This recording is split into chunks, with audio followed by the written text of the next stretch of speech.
আমরা কিছুদিন আগে আমাদের সকলের প্রিয় আল্লামা দেলোয়ার হোসেন সাঈদী রাহিমাহুল্লাহ নওয়ারাল্লাহু মারকাদাহু ওয়া জাআলাল ফিরদাউস মাসওয়াহু, ওনাকে আমরা হারিয়েছি। আমি যখন ওনার শোক বার্তা নিয়ে ফেসবুকে স্ট্যাটাস লিখি, কমেন্টে আমি এই আয়াতটা লিখেছিলাম। আমি খুঁজে পাচ্ছি না যে আমি কি দিয়ে এটার উপমা দিব, কি দিয়ে ওনার বিদায়ের উপমা আমি জানাবো। আমি খুঁজে পাচ্ছিলাম না কোনো আয়াত, তখন এই আয়াতটা লিখে আমি উপমা দিয়েছি। আল্লাহু আকবার। গোটা বিশ্বের মানুষ কেঁদেছে, গোটা বিশ্বের মানুষ গায়েবানা জানাজা পড়েছে, গোটা বিশ্বের মানুষ ওনাকে অশ্রুসিক্ত বিদায় দিয়েছে।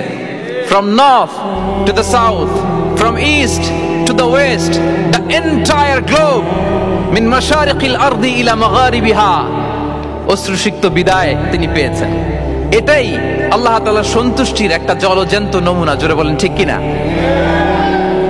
এর চেয়ে জলজ্যান্ত নমুনা আমার জীবদ্দশা আমি দেখিনি। এত মানুষের কান্না, কাবার গিলাপ ধরে কান্না,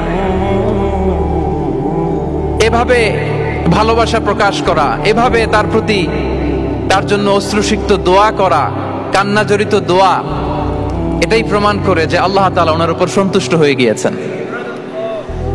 ওনার আর কি চাই? আমাদের আল্লাহর আর কি চাই? আর কিছুর দরকার নাই, ঠিক কিনা? এই যে পরম সৌভাগ্য, এরকম বিদায় নিতে পারা, এটা পরম সৌভাগ্য। আমরা আল্লামার জন্য দোয়া করি, আল্লাহ তাআলা সারা জীবন তিনি যেমনি কোরআনের বার্তাকে গোটা বিশ্বব্যাপী পৌঁছে দিয়েছেন, তার কবরটাকে আল্লাহ তাআলা কোরআনের নূর দিয়ে আলোকিত করে দেখ। কোরআনকে আল্লাহ তাআলা তার কবরের সাথী বানাক।